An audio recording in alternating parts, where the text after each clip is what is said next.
जय हिंद। हम लोग पढ़ रहे थे सौरमंडल। हम आप लोग को पार्ट 1 में ग्रह तक बता चुके हैं। पार्ट 2 में हम जानेंगे कि उपग्रह क्या होते हैं, उपग्रह कितने प्रकार के होते हैं और कौन कौन से ग्रह के पास कितने उपग्रह हैं और कौन कौन से ग्रह के पास सबसे बड़ा उपग्रह है। देखिए, जो उपग्रह होता है यह सूर्य के चक्कर लगाने के साथ साथ अपने ग्रह का भी चक्कर लगाता है। क्या सूर्य के चक्कर लगाने के साथ साथ अपने ग्रह का भी चक्कर लगाता है। और इसे उपग्रह क्यों कहते हैं? इसे उपग्रह इसलिए कहते हैं क्योंकि यह अपने ग्रहों का चक्कर लगाता है। किसका?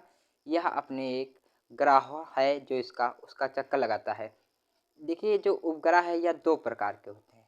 उपग्रह जो हमारा है यह दो प्रकार का होता है। एक उपग्रह है जो प्राकृतिक उपग्रह है, जो किसी ने बनाया नहीं है, और दूसरा है कृत्रिम उपग्रह, मानव निर्मित। यह मनुष्यों द्वारा बनाया गया उपग्रह है। देखिए, जो हमारा सौरमंडल है इसमें काफ़ी सारे उपग्रह हैं और इन्हीं उपग्रहों के बारे में आज हम आप लोग को बताएंगे। देखिए, जो हमारे ग्रह हैं बुध और शुक्र, इनके पास कोई उपग्रह नहीं है। बुध और शुक्र के पास एक भी उपग्रह नहीं है।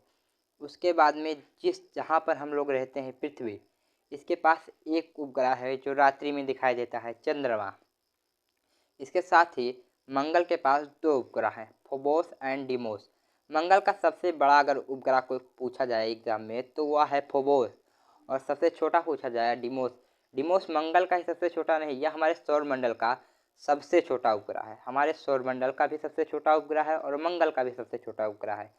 इसके बाद हम लोग जानेंगे कि बृहस्पति बृहस्पति के पास 79 उपग्रह हैं और इसका सबसे बड़ा उपग्रह है गैनीमेड। गैनीमेड जो है यह हमारे सौरमंडल का भी सबसे बड़ा उपग्रह है। यह इसका व्यास है 5268 किलोमीटर। इसका व्यास कितना है? 5268 किलोमीटर। यह बुध से 8% बड़ा है। ये बुध से केवल आकार में 8% बड़ा है, द्रव्यमान में नहीं। जैसे आप देखिए, जो मोटे इंसान होते हैं वो छोटे होते हैं, लेकिन अगर उनका वजन हम देखेंगे तो ज़्यादा होगा। भले ही पतले इंसान जो होते हैं वो लंबे होते हैं मगर वो इतने वजन नहीं होते। और चंद्रमा है हमारी, इससे यह 2.2 गुना बड़ा है, 2.2 गुना बड़ा है। इसके बाद में हम जानेंगे कि शनि के बारे में। शनि के पास कुल 82 उपग्रह हैं। कितने हैं? 82। यह एग्जाम में क्वेश्चन ज़्यादा पूछता है कि सबसे ज़्यादा उपग्रह वाला ग्रह किसे कहते हैं, तो वह शनि को कहते हैं और दूसरे नंबर पर बृहस्पति को कहते हैं। देखिए, शनि का जो सबसे बड़ा उपग्रह है यह है टाइटन। क्या है? टाइटन।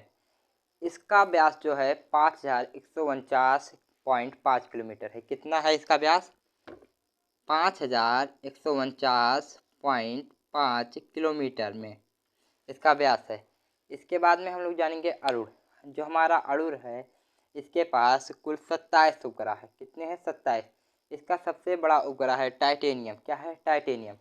इसके बाद में वरुण। जो वरुण है इसके पास कुल 14 उपग्रह हैं और सबसे बड़ा उपग्रह इसका है टाइटेनियम। आप लोग चाहें तो इसका एक स्क्रीनशॉट ले सकते हैं। अब आप लोग को हम बताएंगे कि क्या होता है चंद्रमा।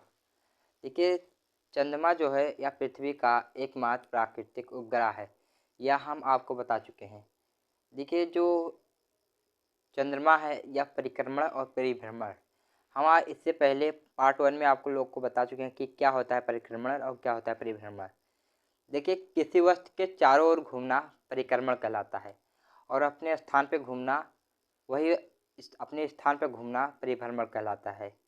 देखिए, यह परिक्रमण और परिभ्रमण सामान्य होता है 27 दिन 8 घंटा।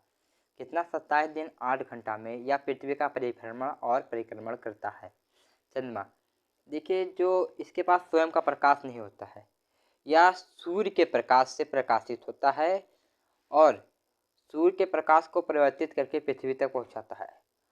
और जब यह सूर्य का प्रकाश पृथ्वी तक पहुंचाता है तो 1.3 सेकंड का समय लेता है। कितना है? 1.3 सेकंड का समय लेता है पृथ्वी पर चंद्रमा का प्रकाश पहुंचने में। 1.3 सेकंड का समय लगता है और जो यह प्रकाश पृथ्वी पर पड़ता है तो इसे हम लोग चांदनी कहते हैं। क्या कहते हैं? चांदनी कहते हैं। इसके बाद में देखिए, जो इसका व्यास होता है यह पृथ्वी के व्यास का 1/4 होता है। 1/4 का अर्थ हुआ कि यह हमारी पृथ्वी है, इसको हम 4 टुकड़े में बांट दें तो जो एक ये टुकड़ा हुआ, एक ही टुकड़ा इतना केवल चंद्रमा का व्यास है, इतना चंद्रमा का व्यास है, मतलब चंद्रमा पृथ्वी का एक चौथाई हिस्सा है। और देखिए इसका जो गुरुत्वाकर्षण है वह पृथ्वी के गुरुत्वाकर्षण के 1/6 है। कितना? 1/6 पृथ्वी के गुरुत्वाकर्षण के। और देखिए ना यहाँ पर ध्वनि सुनाई देगी। अगर कोई व्यक्ति चंद्रमा पर है और वह आपस में बात करना चाहते हैं तो नहीं कह सकते, क्योंकि वहाँ पर ध्वनि नहीं सुनाई देती। और ध्वनि क्यों नहीं सुनाई देती? वहाँ पर वायुमंडल नहीं है।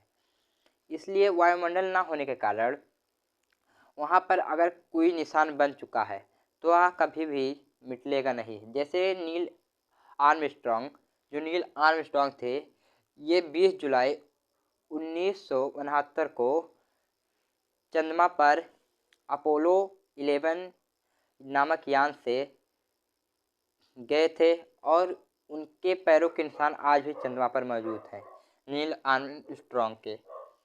नील और वायुमंडल होने के ना होने के कारण वहाँ पर जीवन संभव भी नहीं है। अगर वायुमंडल होता तो वहाँ पर जीवन संभव हो सकता था। देखिए जैसे पृथ्वी पर वायुमंडल है तो यहाँ पर जीवन संभव है। इसके बाद में भारत के पूर्व पायलट राकेश शर्मा, ये 2 अप्रैल 1984 को सोयूज T11 से नामक वायुयान से इन्होंने चंद्रमा पर गए थे और ये चंद्रमा पर जाने वाले प्रथम भारतीय हैं और ये चंद्रमा पर जाने वाले प्रथम व्यक्ति हैं। हम आप लोग को बता चुके हैं चंद्रमा क्या होता है। अब हम आप लोग को बताएंगे कि क्या होते हैं क्षुद्र ग्रह। देखिए जो क्षुद्र ग्रह हैं यह मंगल और बृहस्पति के बीच में असंख्यों के रूप में उपलब्ध होते हैं। यह काफ़ी ज़्यादा मात्रा में होते हैं और जो इनके अगर हम देखें तो यह भी जो है सूर्य की परिक्रमा करते हैं, यह सूर्य की परिक्रमा करते हैं। और हमारी जो खगोलविद है, अगर खगोलविद के अनुसार देखा जाए तो वह कहती है यह भी एक ग्रह है जो करोड़ों वर्ष पहले विस्फोट में टूट चुका है। क्या? करोड़ों वर्ष पहले विस्फोट में टूट चुका है, मतलब चिथड़ा हो चुका है, इधर उधर से बट गए हैं, पता नहीं टुकड़े टुकड़े इतने इतने इतने बचे हैं। अब वही सूखा है, ग्रह भी सूर्य का चक्कर लगा रहा है। तो यह भी जो क्षुद्र ग्रह है यह भी ग्रह है, लेकिन ये करोड़ों वर्ष पहले जो है विस्फोट में बिखर चुके हैं। ये हमारी खगोलविद के अनुसार है।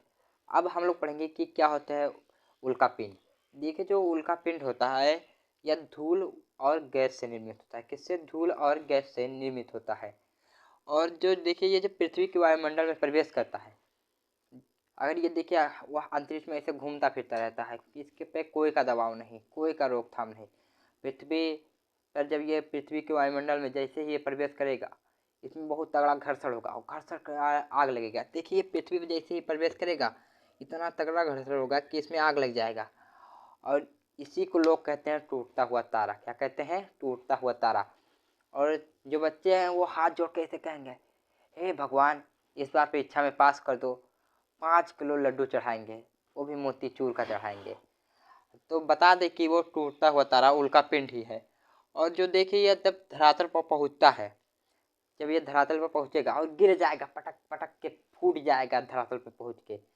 देखिए जब ये वायुमंडल में प्रवेश करता है तो कुछ पार्ट इसके जल जाते हैं, लेकिन जो कुछ बचता है धरातल पर होता है तब वो तूफान मचा देता है, तो उसको हम लोग कहेंगे उल्कापिंड।